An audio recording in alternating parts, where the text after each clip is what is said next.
Kalau Oh ini gitu. kalau ini bisa. Karena Dua-duanya ini, bisa ya? nah Oh, ini kalau gimana ini bisa. caranya? Nah, kalau ini bisa, kan udah saya rekam nih. Nah, jadi suara dua-duanya bisa Oh ya, ada. Kalau yang muncul ya. kemarin, Oke lah, siap lah. nggak bisa. Suara ente doang yang ada. Nah, sini udah ya. Oh, Cuma di sini nggak bisa pakai background ya. Itunya persoalannya. nggak bisa. Pakai background bisa nggak ya? Tadi kayaknya ada pilihan background tadi. Mana? Akan tulis Mana virtual, ya? setelan, bisa apa ya? Nah itu ubah latar belakang ada. Mana Sep? Setelah layar penuh dari atas. Ubah tata letak, layar penuh, ubah latar belakang. Ubah tata letak, layar penuh, Ya. terus? Ubah latar belakang. Ada? Nggak ada, ubah tata letak doang. Oh, berarti kok bisa beda menu ya? Beda. Kalau yang ente yang gratis ya? Ya. Oh, itu ada yang bayar. Yang berbayar. Waduh, kelas elit ini berbayar. Makanya elit ini. Bisa rekam. Ya nggak masalah lah. Oh lah, biar murni lah. Niati murni. Yang masuk kosan saya dulu itu. Iya. Sama dong, kita pernah mondok di sana. Berapa kali? Pernah ya itu ya? Aduh. Pernah itu 2 kali. Kecapean kuliah. Iya. Ini layar penuh bagus tuh. Oke Sep ya, kita mulai saja ya. Apa-apa lah gitu aja. Oke, bagus nih udah. Ya. Nanti saya edit. Assalamualaikum warahmatullahi wabarakatuh. Waalaikumsalam warahmatullahi wabarakatuh. Alhamdulillahirabbil alamin. Wassalatu wassalamu ala asyrafil anbiya'i wal mursalin wa ala alihi wa ashabihi ajma'in, amma ba'du. Para peserta kajian Ramadan, tadarus Ramadan pada hari ini sudah hadir di tengah-tengah kita ada Dr. Asep Abdurrahman. Beliau ada. Ya, Waalaikumsalam warahmatullahi wabarakatuh. Saya perkenalkan terlebih dahulu, Dr. Asep Abdurrahman ini adalah akademisi dari Universitas Muhammadiyah Tangerang. Beliau adalah pengajar di Fakultas Agama Islam ya, pada studi Islam begitu. Pak Dr. Asep ini sebenarnya adalah teman dekat saya dulu, ini ketika kita berjuang di salah satu yayasan pendidikan milik negara Kuwait ya di Tangerang. Kemudian kita punya cerita atau kisah tertentu di yayasan tersebut dengan teman-teman. Ada Pak Iwa, ada kemudian Pak Agus, kemudian siapa lagi ya? Irwan Syah, Pak Wawan dan Samsul begitu. Kira-kira beberapa tahun yang lalu, hampir 7-8 tahun yang lalu ya, sudah lama sekali bersama-sama berjuang. Terakhir 2013 ya terakhir. 2013 ya terakhir, saya 2011 atau itu udah kabur dari dan yang paling menarik dari Pak Asep ini adalah beliau sangat gigih di dalam mencari ilmu begitu, sehingga sampai hari ini, mungkin beberapa minggu yang lalu ya, atau 1 bulan yang lalu beliau telah menyelesaikan studi S3-nya di Universitas Islam Negeri Syarif Hidayatullah Jakarta ya, pada kajian Amin. pendidikan agama Islam ya kalau tidak salah ya, pendidikan agama Islam. Betul, yang judul disertasinya kaitannya dengan kajian tokoh pemikiran. Tokoh NU ya, pendidikan pendidikan tokoh NU ya, tokoh NU. Siapa namanya Pak Asep? Profesor Kiai Tolha Hasan. Iya, Kiai Tolha Hasan. Almarhum ya? Belum? Tanggal 29 Mei 2019 almarhum. Almarhum ya. Ya, Alhamdulillah untuk beliau.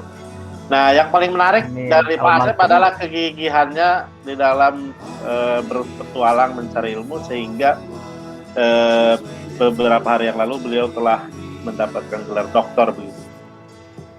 Saya dan teman-teman sangat bangga sekali punya teman, punya sohib begitu, punya teman dekat, gitu, kerabat kami sudah mencapai pendidikan yang tertinggi begitu ya, sangat luar biasa. Ini adalah kebahagiaan kami begitu untuk Pak Asep. Semoga ilmunya berkah. Nah, pada hari ini kita akan berbincang. Pada hari ini kita akan berbincang santai begitu dalam rangka sharing ilmu, mau mendapatkan bagian-bagian ilmu pengetahuan khususnya di bidang agama atau studi agama begitu, kaitannya dengan puasa dan hikmah wabah begitu. Perlu diketahui oleh teman-teman sekalian, pada 2 tahun terakhir ini, 2 kali puasa kita puasa diiringi dengan pandemi COVID-19 begitu. Nah, masyarakat menganggapnya bahwa COVID ini adalah sebagai wabah begitu yang bersifat negatif. Nah, saya kira kami begitu mau meminta penjelasan lain begitu, bagaimana Dr. Asep melihat COVID ini sebagai sebuah kebaikan begitu, justru dilihat sebagai kebaikan di bulan yang suci ini, di bulan Ramadan. Nah, sebelum ke sana saya mau bertanya dulu kepada Pak Asep.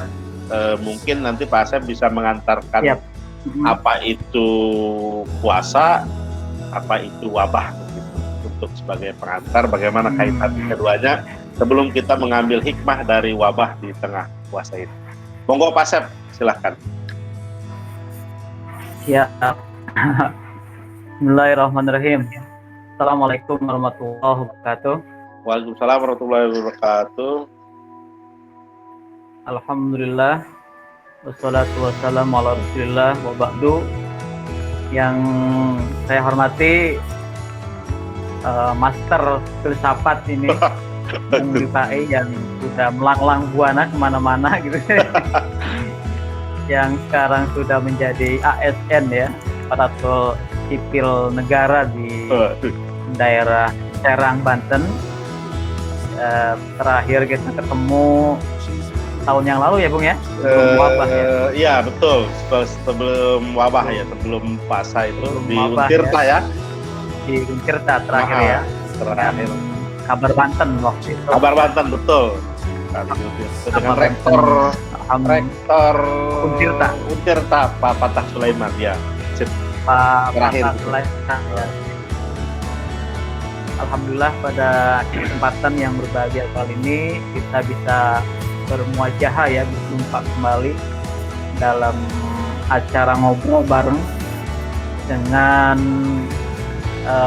tokoh pemuda Islam yang dalam konteks ini adalah Persis ya, Kesatuan Islam yang berpusat di Bandung ya. Ya. Di Bandung Tasik dan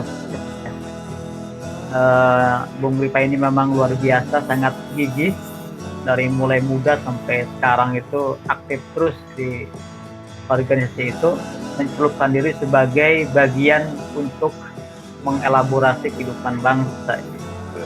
Baik teman-teman sekalian yang berbahagia, kita coba untuk sedikit mengulas terkait dengan puasa ya, siam, dan dengan wabah itu sendiri. Yang pertama, puasa, bagaimana yang kita tahu ya, puasa itu secara lugawi, secara bahasa adalah al-imsak anisy ya, al-imsak anisy. Jadi menahan dari sesuatu ya. Kalau kita lihat dalam fikih 4 madhab itu, Syekh Abdurrahman Al-Jaziri mengatakan demikian ya, al-imsak anisy, menahan dari sesuatu.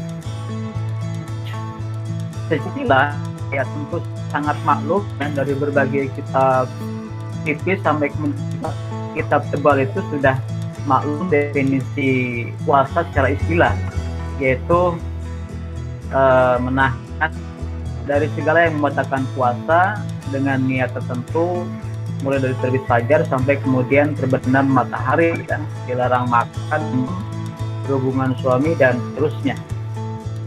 Nah, ini menarik, puasa dalam konteks wabah ini menunjukkan ada sebuah relevansi yang patut kita berikan pemahaman yang mendalam ya. Pertama, puasa itu seperti yang di awal kita udah ungkap adalah menahan dari makan, minum, dan hubungan suami istri. Ya, mungkin dalam konteks ini kita menahan untuk tidak terlalu banyak pergi kemana-mana ya, untuk tidak terlalu banyak berkerumun, untuk tidak terlalu banyak berinteraksi dengan orang-orang yang memang sangat rentan untuk menularkan virus ya. Apalagi kalau kita pergi kemana-mana, kita juga harus menahan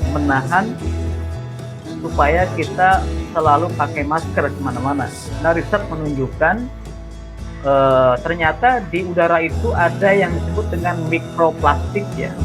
Jadi mikroplastik, plastik yang berukuran sangat kecil, dan itu ternyata lebih banyak didapatkan di jalan raya ya, di tempat-tempat yang full, pinggir jalan. Mungkin kalau di sekolah ya sedikit ya, sekian persen lah. Jadi 85% itu katanya adalah mikroplastik ada di jalan-jalan raya yang terhempaskan oleh angin ya, terjebak oleh mobil, terjebak oleh motor, kemudian terhirup udaranya oleh kita ya. Nah, kalau tidak pakai masker itu bahaya. Kata para ahli itu bisa menyebabkan kanker, bisa menyebabkan gastritis, bisa menyebabkan diabetes, bahkan ke stroke ya. Karena stroke kita tahu adalah pecahnya pembuluh darah di otak. Nah, jadi dalam konteks puasa ini, ketika kita hadapkan pada wabah, maka secara al-imsak adalah kita menahan untuk tidak terlalu banyak berkerumun, tidak terlalu banyak berinteraksi dengan orang-orang yang memang belum dikenal, belum banyak tahu tentang kita, dan juga mungkin tidak terlalu banyak pergi keluar kota ya. Jadi puasa apa? Puasa kaki ya, tidak melangkah kemana-mana. Puasa mata juga, puasa menutup mulut juga, memakai masker. Yang paling penting dalam konteks tadi kita adalah puasa jempol. Jadi tidak terlalu banyak ngeser yang gak jelas, tidak terlalu banyak ngeser yang memang kurang begitu banyak bermanfaat lah kira-kira. Apalagi kan di desa tidak ada kerjaan ya. Iya. Tiap hari di sawah ngeliatin sawah gitu kan, ngeliatin kebun ya. Kemudian yang terjadi ya anak-anak kita di desa, mungkin juga orang tua, mungkin juga para dewasa ya tiap hari megang HP itu terus ya, megang HP terus. Sampai kemudian ada share-share artikel yang gak jelas ya, di-share utang terus ya. Udah tahu nanti yang berimanya bisa merespon bagaimana gitu ya. Jadi juga harus puasa jempol. Nah, lalu kemudian puasa ini kan sudah dijelaskan dalam Al-Quran ya, yang kita maklum dalam surah kedua ayat 183 itu Allah memanggil dengan kata ya, jadi ya nida, ya wahai, ya wahai. Allah panggil orang-orang yang dekat, yang sedang, yang jauh, Allah panggil semua. Alladzina, orang-orang. Nah, dari mulai anak kecil ya yang sudah balik, remaja, dewasa, orang tua, panggil ya yuhalladzina amanu, orang yang beriman. Dari panggil orang-orang yang beriman. Orang yang beriman ini artinya dia sudah bertauhid, sudah mengesahkan Tuhan ya. Kalau kita cek pendapatnya Ibnu Taimiyah ya, itu pada abad ke-14 itu, dalam kitabnya Majmu' Fatawa jilid pertama itu beliau mengulas masalah tauhid rububiyah. Jilid kedua mengulas masalah tauhid uluhiyah. Jilid keempat dan kelima kalau tidak salah mengulas masalah tauhid asma wa sifat. Tauhid rububiyah itu adalah kita mengakui Allah sebagai pencipta, sebagai pemberi rezeki, sebagai penolong dan seterusnya. Tauhid uluhiyah itu adalah hanya Allah yang patut disembah oleh kita semua. Dan tauhid asma wa sifat adalah kita wajib mengetahui bahwa Allah punya sifat yang dijelaskan oleh Syekh Muhammad dalam kitabnya Tanwirul Qulub itu, bahwa Allah punya sifat 20. Begitu juga dengan sifat mustahilnya ya, yang berlawanan dengan sifat wajib. Sifat wajib ada 20, sifat mustahil ada 20 yang memang kita sudah sangat maklum ya. Di pondok, di pengajian madrasah ya, sujud idam kota yang sedang tinggi di desa ya, sambil mengenang masa kecil, melihat yang nyangkul sambil lantunin lagu itu. Teringat loh kecil ya, tahun-tahun 90-an itu. Luar biasa. Nah kemudian ketika sudah bertauhid, kemudian beriman, maka Allah wajibkan kutiba ilmadi binamazul kutiba, diwajibkan atas kamu berpuasa.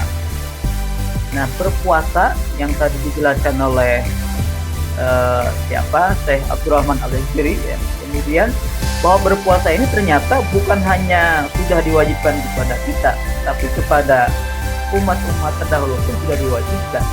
Dari mulai Nabi Adam, ketika Nabi Adam diusir ke dunia.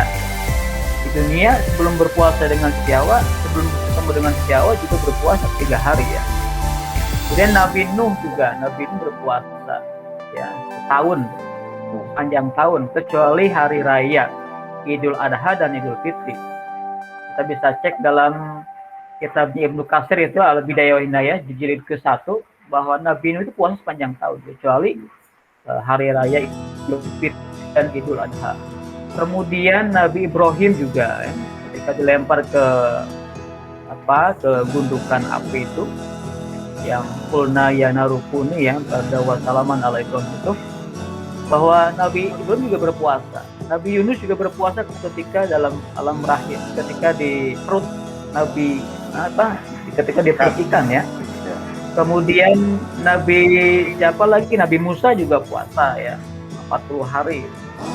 Lalu siapa lagi dan sampai kepada kita Nabi Muhammad SAW berpuasa 1 bulan, yang sebelumnya memang ketika di Madinah pada abad kedua Hijriah itu baru ada puasa Asyura tanggal 10 ya. Nah oleh karena itu puasa ketika dihadapkan pada konteks wabah ini punya arti yang sangat penting sekali ya untuk lebih diresapi maknanya. Dan wabah dalam konteks sejarah Islam ternyata sudah terjadi pada masa Rasul. Jauh sebelum Rasul sudah terjadi ya.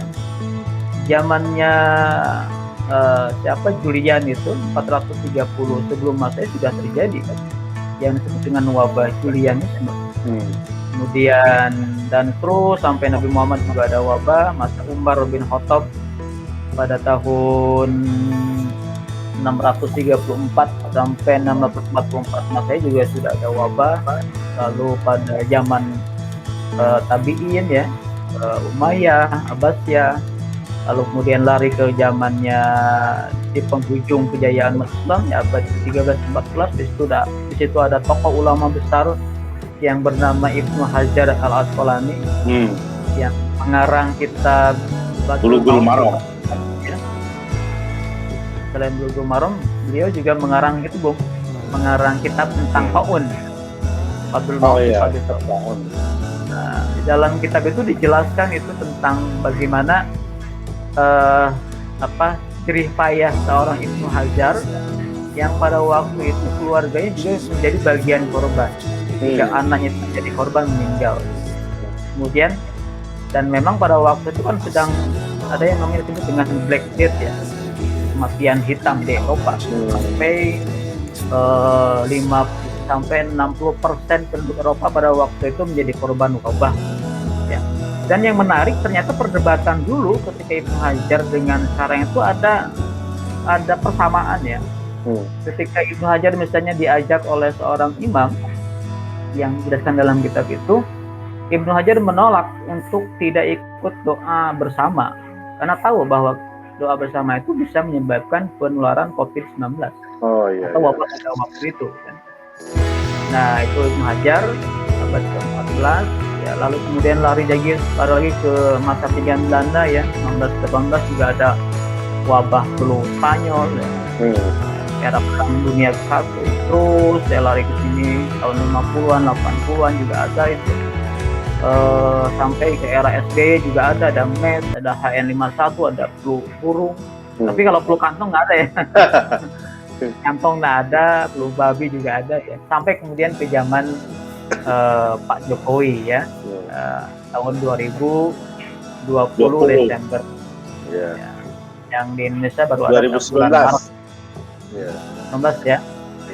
Nah, jadi sampai sekarang kita sudah hampir 2 tahun, hampir menginjak tahun kedua ya. Iya, tahun kedua. Dan korbannya ternyata sudah sangat luar biasa, sudah menjalar ke 215 negara di dunia. Korban yang sudah terinfeksi sekitar 130 juta ya. Luar biasa ya. Dan di Indonesia sendiri sudah hampir mencapai 1,6 juta yang terinfeksi. Dengan korban yang meninggal 430.000 lebih di Indonesia, dan di dunia sudah hampir mencapai 3 juta orang. Ya makanya kemudian disebut pandemi begitu ya, karena menyangkut orang banyak ya. Betul. Kaitannya. Nah Pak Asep, mungkin saya potong begini. Nah karena kita kaitannya dengan puasa dengan wabah, saya mau tanya ini, bagaimana perspektif Dr. Asep melihat puasa yang kita laksanakan tahun lalu sampai hari ini itu tidak disertai dengan misalnya kita di waktu yang normal sebelum COVID itu ada semacam tradisi di Indonesia itu, misalnya tarawih bersama misalnya, atau sahur bersama begitu, atau ada ikatan sosial lah dengan yang lainnya. Akan tetapi di dua puasa kali ini justru kita justru dilarang oleh pemerintah misalnya untuk tidak melakukan tarawih bersama misalnya. Nah, apakah apakah keutamaan Ramadan kali ini berkurang dengan wabah ini, Pak Asep? Baik. Pertama kita coba dudukan dulu ya, wabah ini pandemi ya, pandemi global. Jadi memang perdebatan kita tidak boleh keluar itu sudah ada sejak lama ya, yang tadi kita singgung di zamannya Ibnu Hajar al-Asqalani ya, pengarang kitab masyhur itu. Pada waktu itu Ibnu Hajar juga diajak untuk berkumpul ya, untuk doa bareng ya, untuk doa bareng pada waktu itu, untuk keluar bersama, berdoa bersama gitu ya. Nah ketika selesai berdoa bersama, wabah itu bukan malah semakin menurun ya, bahkan semakin bertambah banyak yang korban ya. Artinya wabah ini tidak tebang pilih ya, pada orang yang berdoa kayak kepada orang yang sholat kek, kepada orang yang sedang kerja kek, kepada orang yang sedang belanja kek, kepada orang yang sedang belanja ke mall, ke pasar, yang silaturahim. Ketika ada interaksi, ketika ada kerumun, ketika ada bersentuhan fisik pada waktu itu, maka imbasnya adalah rentan terserang penularan wabah pada waktu itu. Oleh karena itu, Ibnu Hajar pada waktu itu menolak untuk diajak bergabung berdoa, karena tahu bahwa itu bisa menular lewat berbagai ajang media, interaksi, lewat berdoa dan seterusnya, ya. Nah, problemnya ketika wabah ini ada dalam puasa, ya, yang tentunya kan puasa itu hiruk pikuknya ya ada taraweh gitu ya, ada buka puasa pertama ya. Kalau tradisi di kita lah di Indonesia ya begitu. Begitu ya, ada sahur on the road gitu kan. Iya, ada bareng sahur juga ya, sama teman-teman yang tadinya kita bisa ngadain hal bersama atau bersama juga sekarang nggak bisa juga ya. Iya, betul. Karena lagi begini. Dan ini memang dipandang lebih baik ya, dipandang lebih baik oleh agama, tidak banyak keluyuran kemana-mana, dan itu memang sunnahnya dari dalam konteks hadis begitu. Karena Nabi ketika di suatu negara ada wabah, maka engkau jangan masuk ke situ. Begitu juga di suatu negara yang sedang terjadi wabah, tidak boleh keluar, yang sekarang disebut dengan lockdown itu atau PSBB. Artinya Pak Asep, kemuliaan puasa ini tidak sama sekali surut begitu ya, tidak sama sekali minus gitu dengan adanya wabah ini begitu ya. Jadi keutamaan Ramadan tetap ada begitu ya.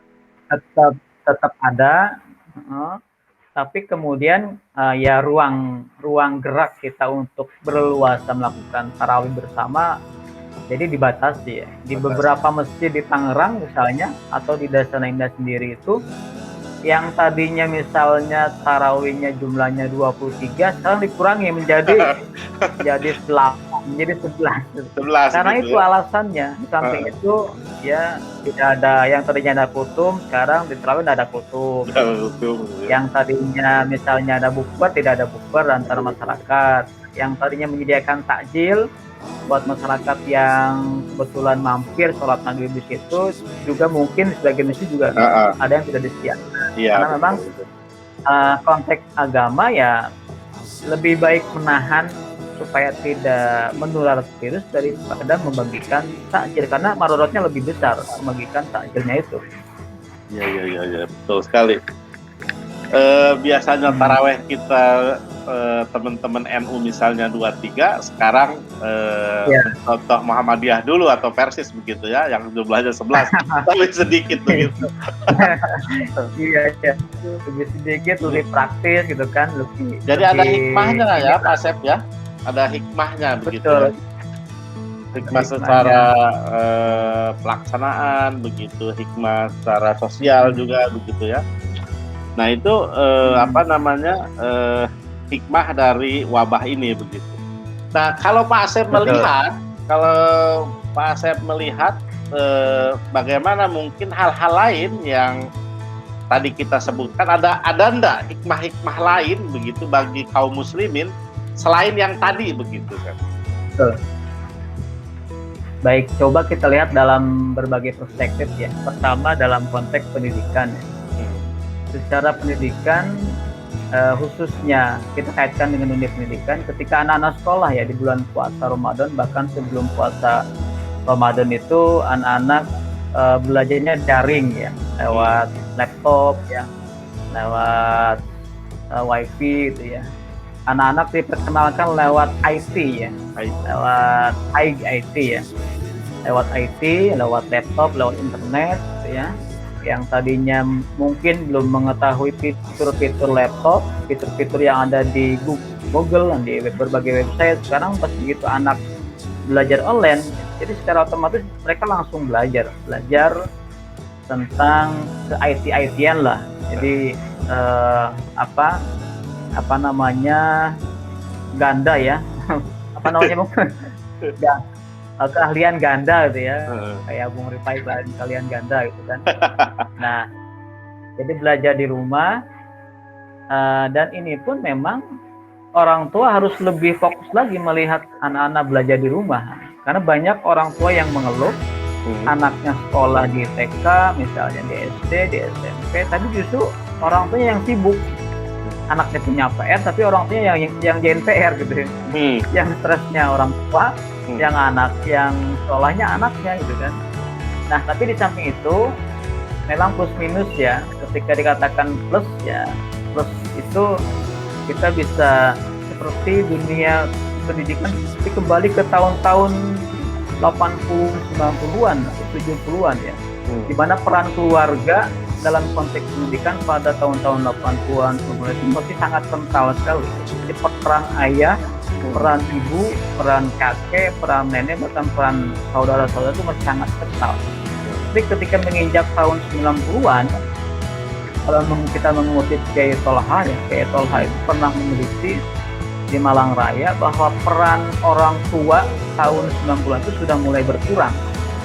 Berkurangnya pertama karena memang kesibukan orang tua, tidak punya banyak waktu untuk memperhatikan anak-anak. Nah, dengan adanya COVID-19 ini di era puasa, anak-anak belajar di rumah, orang tua, ayah ibu fokus melihat anaknya. Jadi seolah-olah zaman dulu kembali terulang di zaman sekarang. Jadi sejarah akan berulang, namun waktu dan tempat yang berbeda. Dan sekarang terbukti itu ya. Beda. Jadi itu dalam konteks pendidikan ya. Tapi sisi lain juga minusnya anak-anak menjadi maniak gadget ya. Iya, betul. Usia 5 tahun, 6 tahun usianya banyak yang maniak gadget. Ternyata gadget di kita ini luar biasa perkembangannya, dari tahun ke tahun terus meningkat. Bahkan data itu sudah hampir mencapai 200 juta pengguna media sosial ya. Dan 80%-nya ternyata ya anak-anak milenial. Anak-anak milenial tahun-tahun 80-an yang lahir ya. Anak generasi Z 90-an yang lahir itu ternyata mereka yang menguasai. Nah, oleh karena itu minusnya ya seperti itu, kurang banyak kontrol. Bahkan di Tangerang kemarin tuh ada kejadian, ada anaknya meninggal habis nonton balapan liar di daerah Bitung, pulang malam sampai daerah lewat jalan yang sepi, dibacok sama geng motor, kemudian meninggal. Sakit meninggal. Ini memang minusnya ya dalam konteks pendidikan. Dalam konteks kesehatan, pertama kita dihadapkan pada prokes ya, protokol kesehatan untuk memperhatikan kebersihan tangan, kebersihan mulut ya, kemudian untuk higienis lah, nggak boleh makan sembarangan, nggak boleh kontak fisik sembarangan.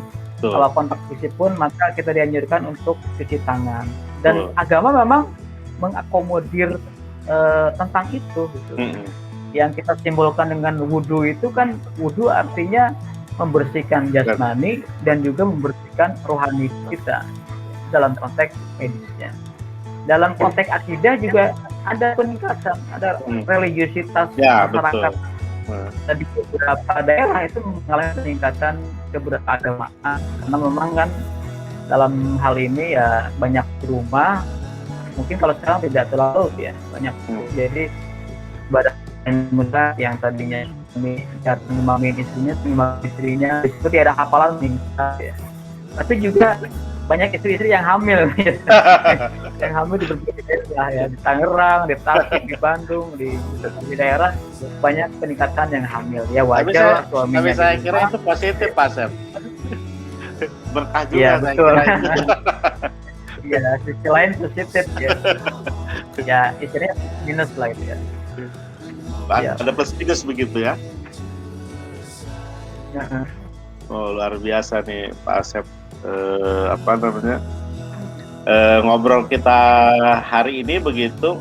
Wabah di satu sisi sebagai sebuah sesuatu yang masyarakat anggap negatif, tapi di balik itu bagi kaum muslimin justru sebaliknya, ada hikmah, ada kebaikan yang ada di balik wabah itu. Seperti yang Pak Asep bilang tadi di bidang pendidikan misalnya siswa atau para mahasiswa jadi melek IT begitu ya, di dalam konteks perilaku keberagamaan misalnya kaum atau pelaku agama kaum muslimin misalnya justru lebih dekat lagi dengan Tuhannya, gitu, memperbanyak doa begitu ya. Saya kira uraian yang sangat luar biasa begitu, ini adalah manfaat begitu sharing kita pada malam hari ini. Mudah-mudahan menjadi menjadi sesuatu yang berguna bagi kita semua, baik pribadi maupun keluarga. Saya kira sangat luar biasa nih pertemuan kali ini. Pak Asep sudah memberikan uraian secara teoritis bagaimana kita menyikapi wabah di tengah bulan puasa ini. Saya kira mungkin Pak Asep kita tidak bisa terlalu lama begitu karena waktunya juga sempit. Namun saya kira Pak Asep di akhir memberikan kata penutup begitu.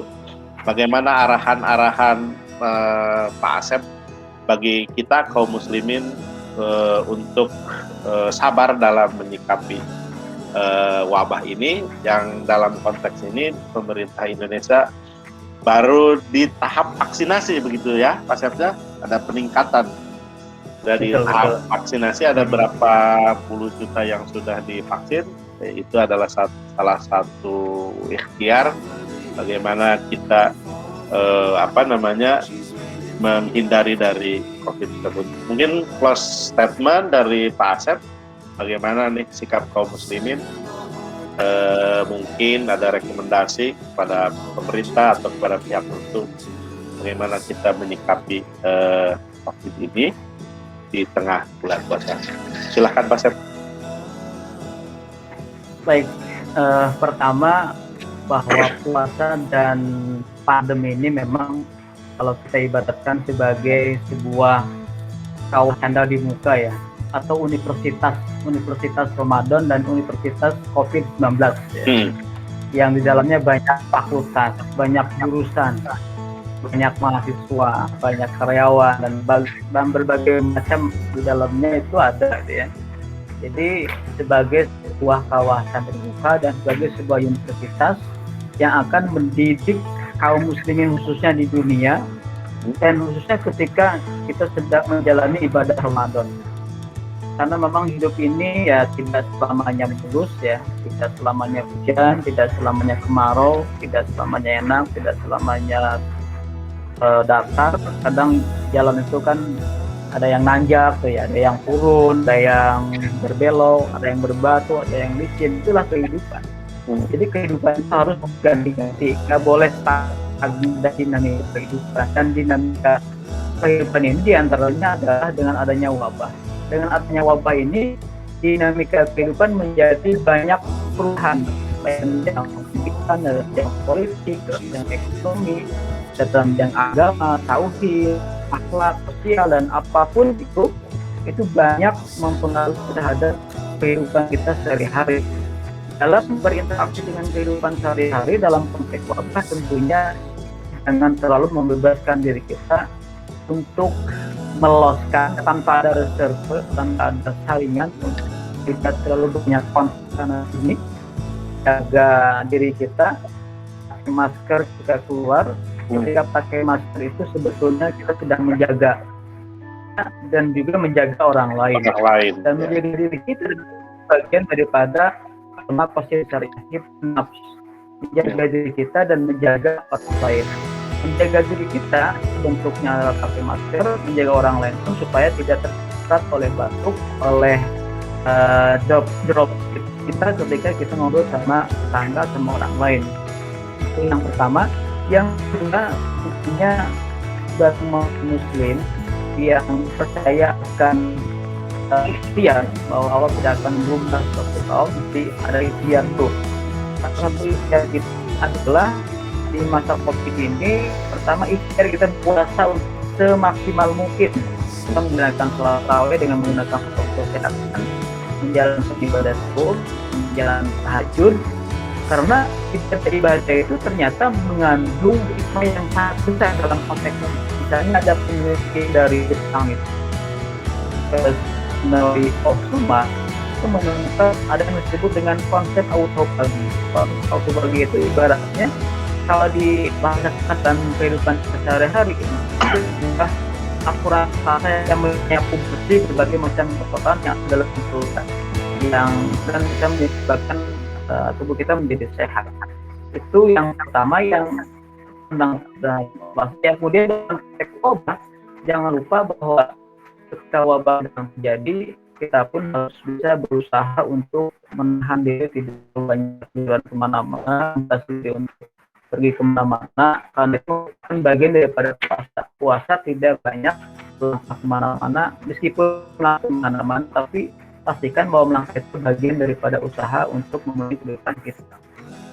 Lalu yang terakhir, semoga dengan wabah yang ada di bulan Ramadan ini bisa memberikan tingkatan kualitas jadi hubungan kita dengan keluarga semakin meningkat, hubungan kita dengan Allah juga semakin meningkat, dan hubungan kita dengan sesama tetangga dengan dosa juga semakin meningkat, karena wabah ini menurut adanya perhatian kepada keluarga, perhatian kepada masyarakat, dan juga kepada Allah dengan meningkatkan iman dan takwa. Berarti itu, Bung, yang bisa disampaikan. Terima kasih. Mungkin pertanyaan terakhir, Pak Sep. Biasanya di Indonesia itu ada kultur mudik begitu ya. Nah, pemerintah Indonesia sekarang justru melarang mudik sebelum tanggal 6 Mei gitu. Nah, bagaimana menurut Pak Asep, apakah kebijakan pemerintah ini melihatnya apakah sudah di rel yang benar atau bagaimana dalam konteks Pak Asep begitu sebagai seorang sekolar begitu?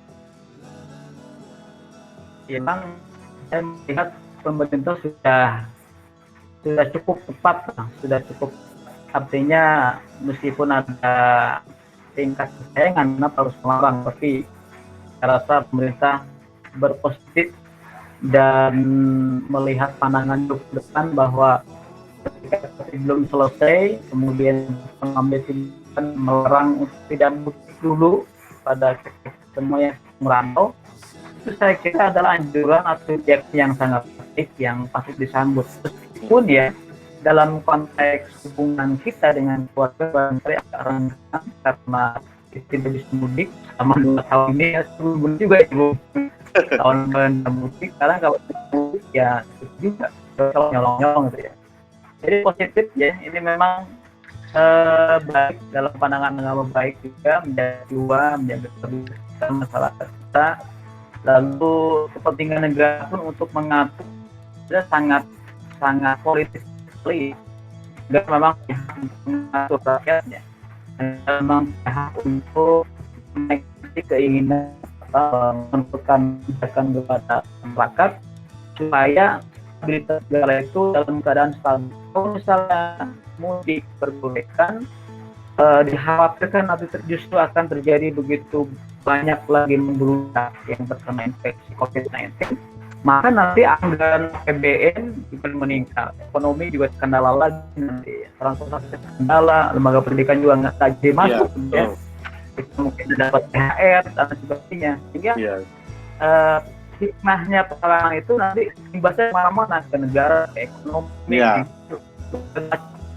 jadi memang ya positif lah ya. Kita dalam konteks yang lain, kita misalnya kangen keluarga, belum bisa pulang aku, belum bisa mendapatkan kepada orang bisa itu cara, dan ketika kita bertahan ya setelah kita bertahan dan berdiri kita di daerah. Oke, saya kira cukup. Terima kasih atas uraiannya, atas informasi yang telah disampaikan. Saya kira ini bermanfaat sekali bagi kaum muslimin di mana saja berada. Dan yang terakhir tadi saya kira ini adalah imbauan dari dari kaum agamawan yang selaras dengan kebijakan pemerintah untuk tidak melakukan mudik terlebih dahulu karena ada ada kemaslahatan yang diutamakan yang lebih banyak, yaitu kita terhindar dari penyebaran virus COVID-19. Saya kira luar biasa tadi Pak Asep.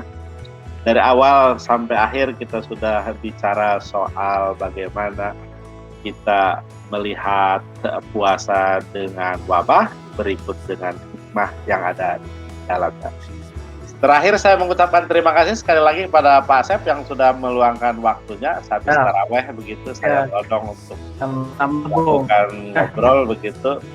Luar biasa, terima kasih Pak Asep. Salam kepada keluarga, sehat selalu. Assalamualaikum warahmatullahi wabarakatuh. Ya, sama-sama Pak Asep. Terima kasih banyak.